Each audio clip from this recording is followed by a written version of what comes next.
Breakdown, team of the major. Obviously, we have a team of the week, but on the major weekends, this is our team of the major. I think it's a pretty solid lineup. This lineup would be a scary one to face in games. Unless they faced me. Yes, of course. But you also just got smoked in our inaugural beer league. Dude, it doesn't count, dude. Like, I was playing on a... I think the people at home would disagree, but... Listen, you're a good one. Would you like to introduce the first player, or would you like me to? I mean, he won MVP, and now he's engaged. Shout out to Octane. Yeah. The guy has been doing it all on all fronts of life. Now engaged. Also the MVP of Major 4. And holy cow, well-deserved. The guy is... I mean, you have to straight out say it at this point. He is the best AR in the game right now. I mean, he has looked so damn good. And, like, in this clip right here that you're watching... What's impressive is how easy it looks for him. I think it's a testament to not only his like awareness and his play style, but also how good the team is, where like he is just set up as a true main AR. And Octane will always thrive if he can post up, knows where players are coming from, and can just do his thing. And he did that all weekend long, all stage long. I mean, he was lights out in the qualifiers. The kid was, like you said, the best AR in the game in stage 4. Yeah, I don't think it's really debatable. He had a 1.16 overall at the major. Obviously, this is not for the whole split. This is only talking major. He had a 1.18 in hard point with 100 seconds of average hill time. Damn. He has the most hill time in the game while putting up these numbers. He's not Killhorn. No. He's in the hill while getting kills, throwing up damage. He actually did the number 2 all-time career grand finals KD. So once again, the guy congrats to Sam, not only for the win and the performance, but also on the engagement. Happy for him and his fiance. Congrats to Sam, and I mean, great job. I mean, the kid. Pat yourself on the back, Sammy, was if you're watching. legitimately next level. Yeah, he was. And next time, you're going to watch that fucking window. Yes, you will. You're going to watch that fucking window. And if you know, you know. He knows. Yes, you will. He knows. You'll watch that window. Who's next? Sammy.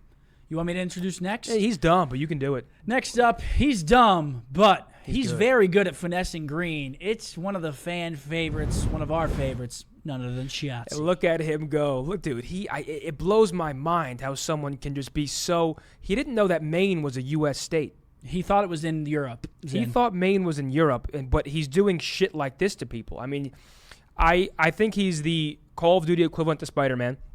He's bouncing off walls. He's diving down staircases. He's finding the kills. And obviously, he's on a top 2 team in the world, and he's one of the main reasons for that. I mean, he's been electric all stage long. He's been one of the best players in the league since joining. Yeah.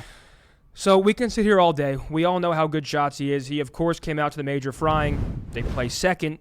Whole team fried. Yeah. Whole team played incredible. I mean, him, Kyler, I mean, as a sub-duo, are they the best sub-duo in the world right now, or do you kind of have to give that to Thieves at the moment after their major win? Like I said, I don't think it's so black and white.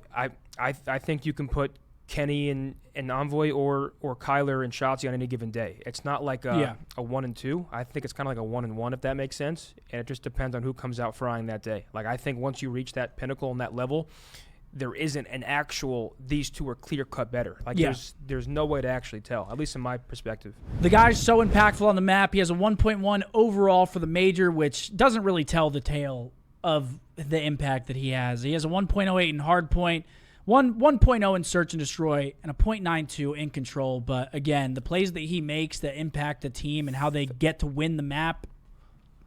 I'd like to apologize to Slasher, because it seems that Shotzzy is 13-0 against him. Slasher hates playing that bastard. I mean, Slasher sees him in the lobby and he just the problem loses fool. So Austin's lost to Shotzzy wearing the snapback, not wearing the snapback. Doesn't matter. What's next? Bandana. He's got a magician's hat. Yeah. A bandana. Something. A fedora. Something. I mean, we're going in on Slasher right now. He had a good weekend. He played great, but he's got to put something new.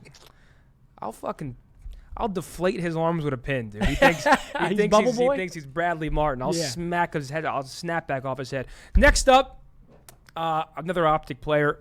Dashie. I mean, the kid, just like Octane, was up there, top 2 AR, I think, of the entire split.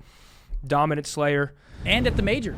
I mean, he didn't slow down. He had a great online qualifier, but at the major, he's right there with Sam. He had a 1.16 as well. Yep.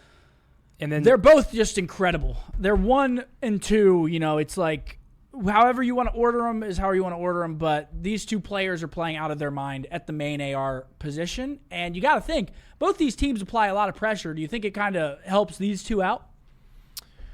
Yeah, and I think especially when you have someone as talented as Brandon, and I feel like when you have the top teams facing off, the game is just so, like, straight up, where, like, it's not, like, fluky in a sense. Like, hear me out. I think when top teams sometimes play like lower echelon teams, I feel like the gameplay isn't as smooth because reading them is harder, if that makes sense. I know me and you can relate to this. I'm trying to convey it to the public where it's like you just know what they're going to do. They don't do like any the top funky teams play shit. the same way for the most part. Like you can very easily, as a top team, read another top team. Here he was 1.16 I think major. he might have had the highest damage per 10 minutes at the major. Yeah, no, he was. I'm looking at it right now, and he's the only player that I see above 3K in hardpoint, which is just impressive work. He has a 1.23 in hardpoint, a 1.16 in search, and a 1.06 in control. Across the board, he was consistent throughout the major, and he's a big reason why Optic has such a good placing. Again, Optic's and the been kid can great. snipe, man. I mean, the kid, we've talked about fellow, but the fact remains that of the current snipers in the CDL, he's the most talented. Yes. Like, we saw him get a collat, which is nearly impossible at the pro level, very, very rare. We'll be seeing that later on in a later segment, of course. Perhaps we will, Zen. And I mean, yeah, Brandon was lights out. Yeah, Brandon played out of his mind, and big reason why they got second again. You know, they're putting up consistent placements. Next up, last but not least, we have this my kid was crazy. Personally, he is my finals MVP. If we were to do a split MVP, it's Kenny. He's my finals MVP. He had like 14,000 damage. And he kind of closed the door on Optic in that last control. Yeah. I mean, closing the map and closing the tournament are the most important thing, obviously. And he closes that door. He was making some huge plays on that Asilo. I think you misspoke. And as your boy, let me just say, I think you meant your stage MVP was Sam. Octane. Your Yes. grand finals MVP is Kenny. It's Kenny. And I agree. I think Ken showed up, had a chip on his shoulder, and he was lights out. I think Kenny has kind of always been underrated and has received like a lot of flack throughout his career, but his ceiling has always been up there with like the best players in the world. Like World War II, he was the best player in the game. If you're a pro, you know that Kenny's potential is literally like one of the, if not the best players in the world. And right now he's playing some good COD. So Ken showed up, and we've talked about thieves time and time again. It's like as the year progresses and as we get closer and closer to champs, this team just turns it up a notch.